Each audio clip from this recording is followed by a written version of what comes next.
Oi, gente, nós estamos aqui para a nossa aula número 8 de língua espanhola e hoje nós vamos aprender sobre o gênero crônica. O objetivo da nossa aula de hoje é aprender sobre o que é crônica em língua espanhola, desenvolver a prática de leitura e aumentar o nosso vocabulário. Então, antes de começar a aula, a gente vai para a nossa dica de sempre. Façam suas anotações e revisem sempre o material para que vocês possam aprender cada vez mais, certo? O que é crônica? Crônica é um tipo de gênero textual que também se enquadra como gênero literário, certo? E hoje a gente vai aprender um pouquinho sobre esse gênero e trabalhar a nossa habilidade de leitura e interpretação de texto em língua espanhola. Então vamos lá para a definição de crônica. La palabra crónica proviene del latín crónica, que a su vez se deriva del griego crónica biblios, es decir, libro que sigue el orden del tiempo. Ou seja, crônica é um texto que narra fatos que aconteceram num determinado período de tempo. Quem aqui nunca ouviu falar das crônicas bíblicas, né? Primeira e segunda crônicas, que relata o tempo histórico em que aconteceram aqueles fatos, certo? Então, o nome Cronos, que significa tempo, ele faz parte da formação do nome crônica, que são narrativas sobre determinado período, tá certo? En una crónica, los hechos se narran según el orden temporal en que ocurrieron. La crónica consiste en la exposición de acontecimientos con la peculiaridad de la introducción de elementos de valoración e interpretação por parte del cronista. Ou seja, a gente tem esses textos, né, como eu havia falado, que narram acontecimentos seguindo uma ordem temporal, tá? Só que o que é que a crônica ela traz? Além dela narrar esse texto, ela traz a opinião daquele que está narrando. Então, existe um eu lírico ali, sabe? Existe a opinião, é o fato contado a partir dos olhos de quem conta, tá? Então, nem sempre é uma narrativa nua e crua, sabe? Ela tem aquela entonação, muitas vezes pessoal, do autor, de como ele está vendo aquele determinado acontecimento. La crónica cuenta una historia, relata. Esta historia se convierte en el núcleo de su eje narrativo. Viene a ser algo así como su tesis. O que é eje narrativo? É o eixo da história. É sobre o que a história fala, em torno de que essa história acontece, certo? Por exemplo, numa novela, a gente tem vários relatos que giram em torno do relato do personagem principal. A crônica, isso é feito de forma mais resumida, então a gente consegue identificar, muitas vezes ela só tem aquele eixo narrativo, certo? Mas esse eixo é a ideia central, tá bom? É importante salientar isso. El género de la crónica radica, pues, en una información interpretativa y valorativa de los hechos históricos donde se narra algo al propio tiempo que se juzga lo expresado. É aquilo que eu falei ontem. A crônica, ela é contada, né? Ela é escrita falando sobre algo que está acontecendo naquele momento em que o narrador está vivendo. Isso não significa dizer que essa crônica ela tem um tempo de validade. Não. Ela pode ser uma crônica que ela tenha sentido em várias épocas, mas a ideia principal da crônica, né, a origem dela, de como ela foi criada, eram para narrar textos que estavam acontecendo naquele momento em que o autor estava escrevendo, tá certo? De sua origem histórico-literário, hereda atributos que lhe permitem recrear a realidade sem violar a veracidade, de los hechos. Ou seja, ela traz, né, a crônica, ela surgiu como uma ferramenta para narrar textos históricos, como eu havia falado, né, que aconteceram, hechos é fatos, tá? Para narrar fatos históricos que aconteceram e aí ficar registrado. E por ela ter essa herança literária, ela permite com que o autor coloque a sua visão, o seu ponto de vista de como aquilo está acontecendo, tá bom? E aí a gente tem, ó, o primeiro modo de utilizar a crônica foi para realizar relatos históricos por sua interessante narrativa. Posteriormente, foi o modelo casi excluyente a la hora de relatar os viajes de exploração de los navegantes europeus em suas conquistas em el Nuevo Mundo. Finalmente, el periodismo y los escritores se apropriaram de este gênero difícil de definir e de cultivar. Então, é como eu havia dito, a crônica ela surgiu para narrar fatos históricos. Quando os navegadores europeus começaram a viajar para a América e a descobrir os países, chegar nos países da América, eles precisavam contar aos europeus que estavam lá na Europa o que é que eles estavam vendo.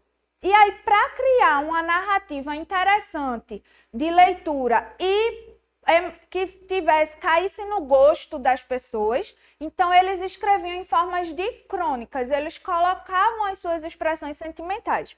E aí, com o passar do tempo, periodismo é o jornalismo. O jornalismo acabou agregando esse gênero à sua rotina. Então, a gente tem crônicas esportivas, a gente tem crônicas de economia, certo? São sempre modos da gente falar de algum assunto de uma forma, vamos dizer assim, mais literária, menos chocante, tá bom? E aí, ó, no se puede olvidar que en las primeras décadas del siglo XIX, los periodistas denominaban como crónica a cualquier noticia y que a partir de la Edad Media, los historiadores fueron llamados de cronista. Y el escrito de la crónica puede seguir un estilo directo, colorido, anecdótico y desenfadado. Igualmente puede expresar una dura verdad bellamente dicha. El propósito de la crónica no es el de convencer, sino el de conmover. E aí, ressalta aquilo que eu falei, né?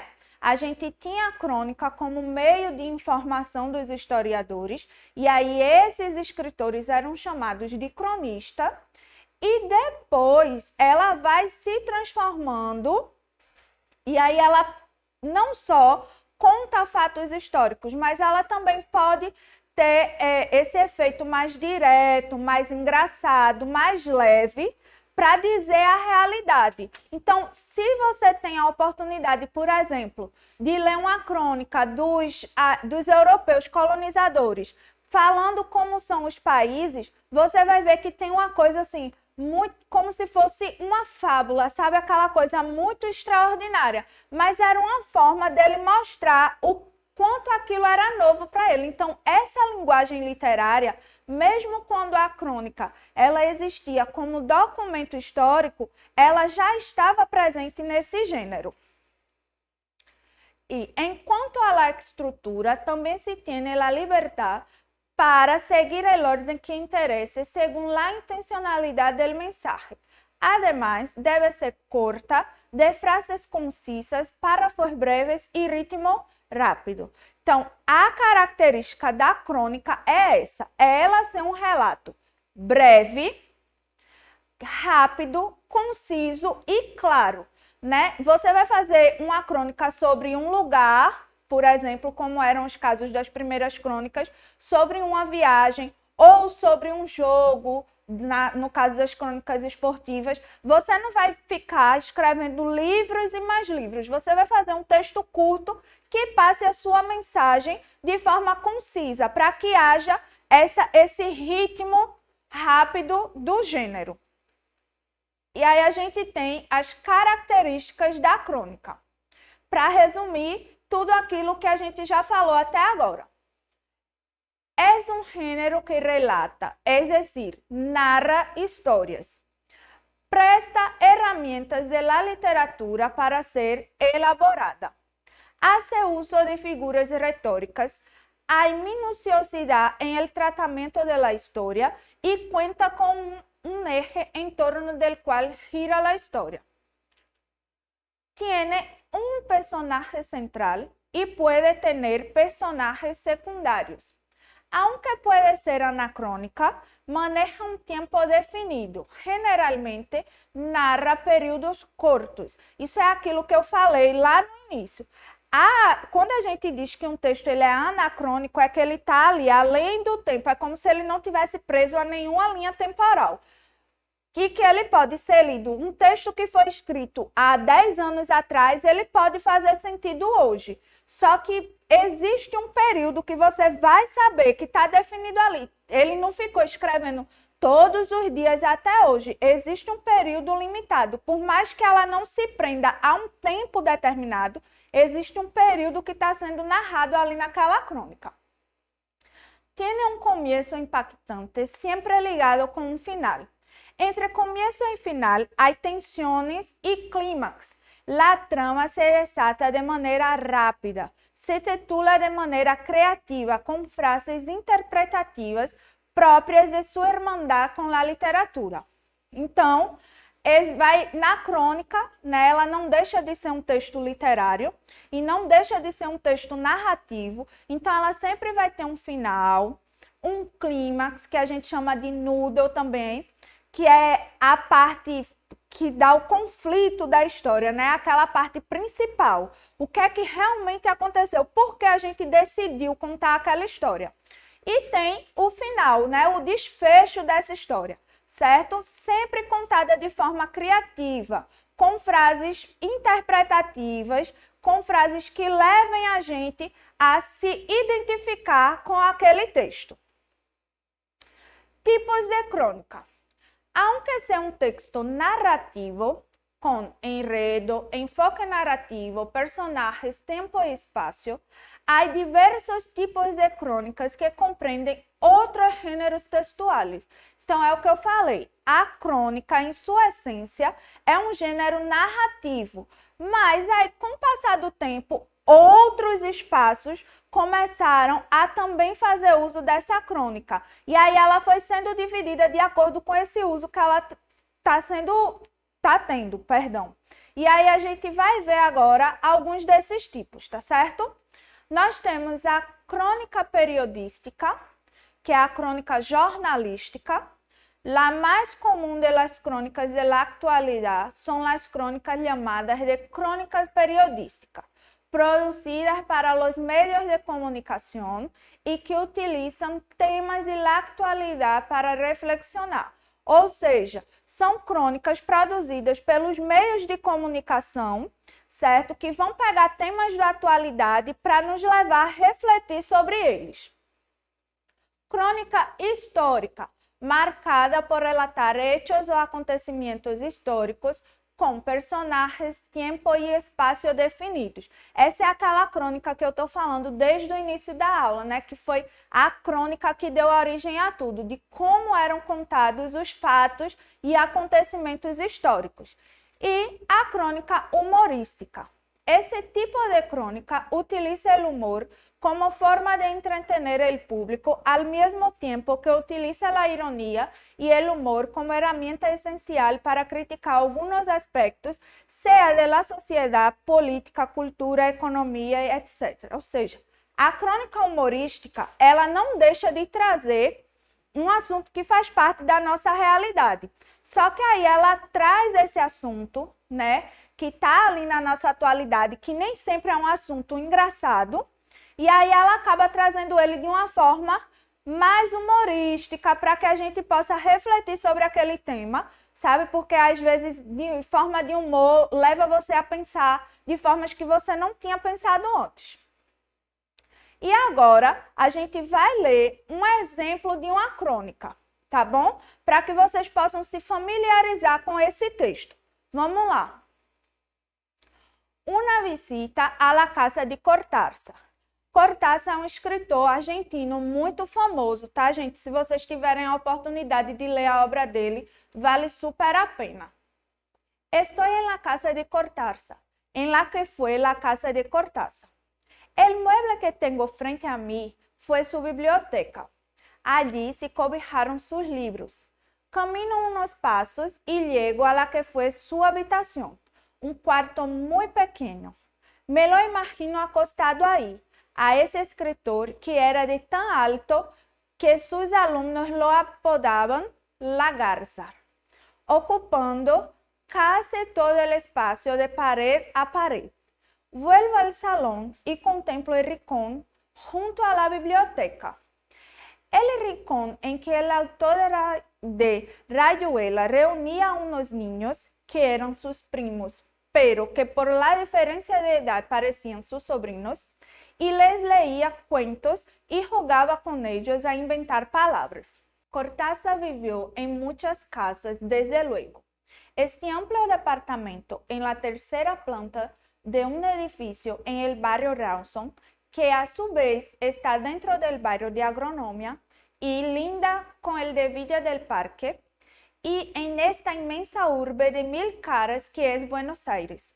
No es donde más tiempo residió, pero sí el hogar con el que mantuvo un vínculo más extendido a través de los años. Se mudó aquí con su familia a principios de la década de 1930 y siguió visitándolo hasta los años 70, cuando ya llevaba más de 2 décadas viviendo en París, hasta poco antes de que su madre, octogenaria, decidiera mudarse a un edificio con ascensor.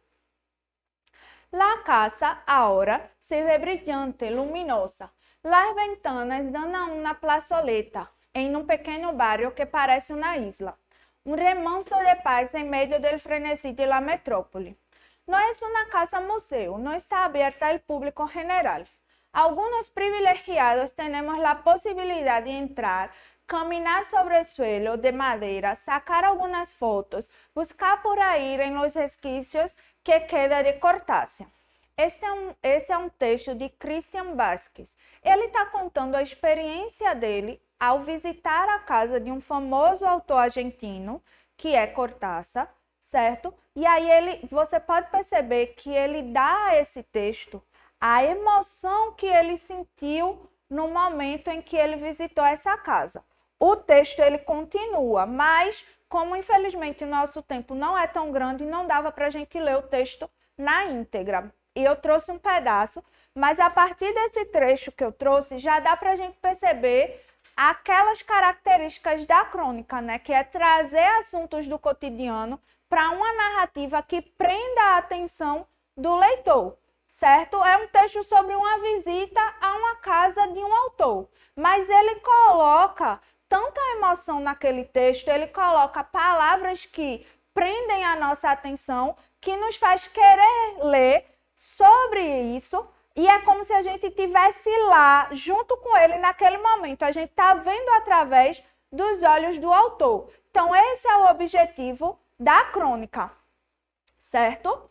E aí, é importante que a gente tenha contato com esses tipos de texto, com esse tipo de estudo, porque quando a gente aprende uma língua, a gente não aprende só a gramática da língua e a gente não aprende só a fonética, né, as pronúncias das palavras. Para a gente aprender uma língua de fato, a gente precisa aprender também sobre cultura. A gente precisa ler livros naquela língua, a gente precisa ouvir músicas naquela língua. E isso é cultura, é a cultura do povo. Música, livro, filme, é a expressão cultural de um povo, certo? Então, a aula de hoje é para que a gente possa aprender a desenvolver isso. Sabe, a gente não está só naquela fase de aprender só gramática e vocabulário. A gente vai aprender a ler textos e identificar as características desse texto. E aí, se você também tem interesse de escrever uma crônica, eu trouxe para você pautas para a escritura de uma crônica. Aunque la crónica no tiene una estructura definida, es importante tener en cuenta las seguintes pautas para su escritura. Mesmo que a crônica não tenha, ela não tem nem língua portuguesa, sabe? Ela não tem uma estrutura propriamente definida. É tanto que ela se confunde, crônica e conto, sabe? Às vezes eles se confundem. Mas, para que a gente possa escrever esse texto, existe uma estrutura, né, que a gente precisa seguir. Que é, como em la notícia, em la crônica também há um que um como, um quando, um donde e um quem. Ou seja, para a gente escrever uma crônica, a gente precisa saber sobre o que a gente vai escrever, como a gente vai escrever, quando aquilo aconteceu, como aquilo aconteceu, onde e com quem, certo? Toda história tem esses elementos. El primer párrafo tiene como propósito enganchar al lector y determinar el tono y el ritmo de la historia. Ou seja, o primeiro parágrafo é aquilo que vai prender o seu leitor. Então, é ideal que nesse primeiro parágrafo você já dê a ele os elementos, né, que chamem a atenção dele, que deem a ele motivo para continuar lendo o seu texto. Assim como uma boa entrada, é fundamental em la escritura de crônicas um bom final, certo?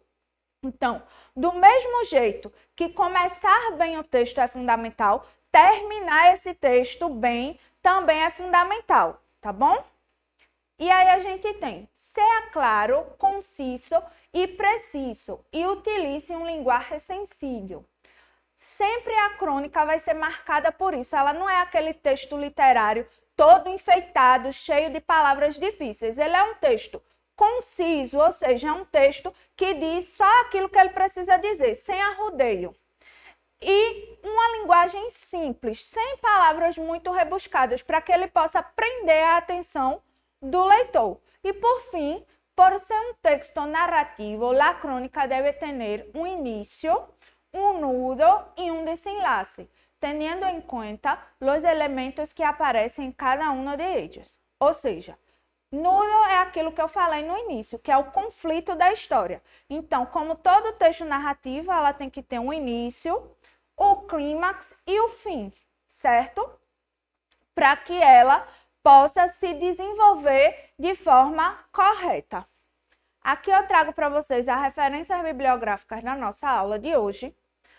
Bom, gente, eu espero que vocês tenham gostado, que vocês entendam que aprender um idioma vai muito além da sua gramática, vai muito além de aprender só vocabulário, certo? Que essa aula sobre o gênero crônica possa ajudar você a se inserir nessa cultura de língua espanhola. Então, como dica para casa, eu sugiro que vocês traduzam o texto que a gente trabalhou, porque não deixa de ser uma forma de você se familiarizar com a língua e que você procure ler em espanhol, procure autores que escreveram crônicas, que escreveram romances e comece a criar o hábito de leitura de espanhol, porque ler ajuda muito a aprender o idioma. É isso, até a próxima!